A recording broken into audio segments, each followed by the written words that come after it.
Hi, I'm Maria from Maria's Farm Country Kitchen, and I'm here with Pat Corpora, who is an incredible tomato staker. I have coveted his tomato staking skills for my whole life, ever since I've seen his tomatoes staked probably about 30 years ago. So he's here today in my garden, and he's going to stake some tomatoes for me, which is awesome because, as you can kind of see, I need a staking intervention. There's some really healthy looking tomatoes here, but they are just sprawled out on the ground. And I'm a big believer in staking and tying and pruning. I believe you get bigger, healthier, juicier tomatoes by doing that. And especially in a year when we may get a lot of rain. Like last summer, we had a tremendous amount of rain here in the Northeast. I had wonderful tomatoes where everyone else's tomatoes just really rotted because they were laying on the ground, and mine were raised, and they were getting good circulation and good air and good sunlight overall. So I'm going to pick one of these tomatoes in the back, and I'm just going to go through the process of staking it, tying it, and then showing you how I prune it so the fruit will grow as the best it can. So the first thing we need to do is get a hole, and I have my trusty steel post to dig a good hole. This tomato is going to get fairly heavy, and so you need to put the stake, a good 12 inches down.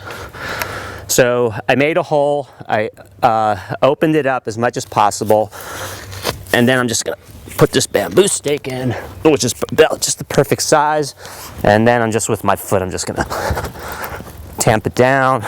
So then the second thing is we need to figure out how to tie this. Now, ideally, I start tying my tomatoes as soon as they start growing and never allow a lot of these suckers to take root. So in this case, what I'm going to do is I'm going to actually do a little bit of pruning before I tie them. This is a sucker. Now this will grow a tomato because you can see there's flowers on it. However, all of these will end up being much smaller and not as healthy. You can also see what happens if you don't stake tomatoes is the root, the stem will actually start to root. And in fact, when you plant tomatoes, one of the things they tell you is to plant it as deep as possible with only a couple of leaves growing from the plant, because everything that's underground will develop into a really strong root.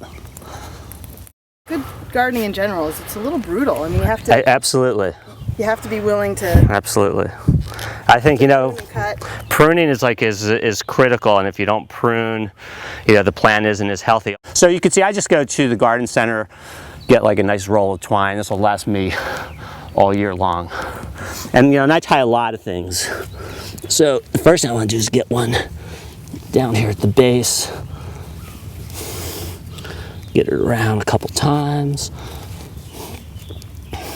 I would never go out and buy tomato cages. I would just basically stake them like this. What I like about your stakes is that they're higher than cages. Right.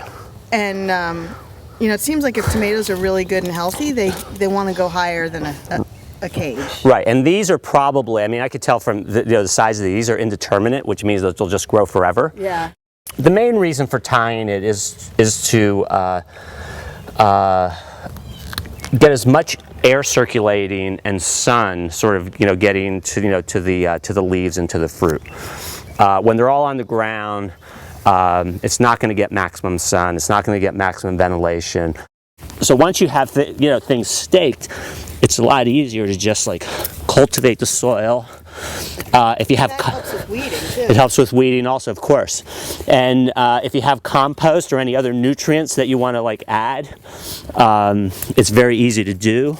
What I also then like to do is put a cross bar around it. So what I get is just another piece of bamboo. There's nothing fancy about it.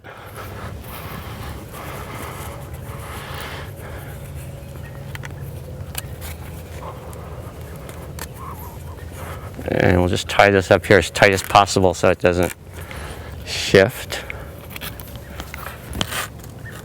Is that level? Shouldn't be level. Oh, it shouldn't be? No, just kidding. So we're really going to have a rustic Sicilian garden, nothing My wife, who is an artist, is always complaining about the symmetry of my garden because there is none. But it's beautiful. It is. So, you know, there's nothing better than spending evenings out in the garden.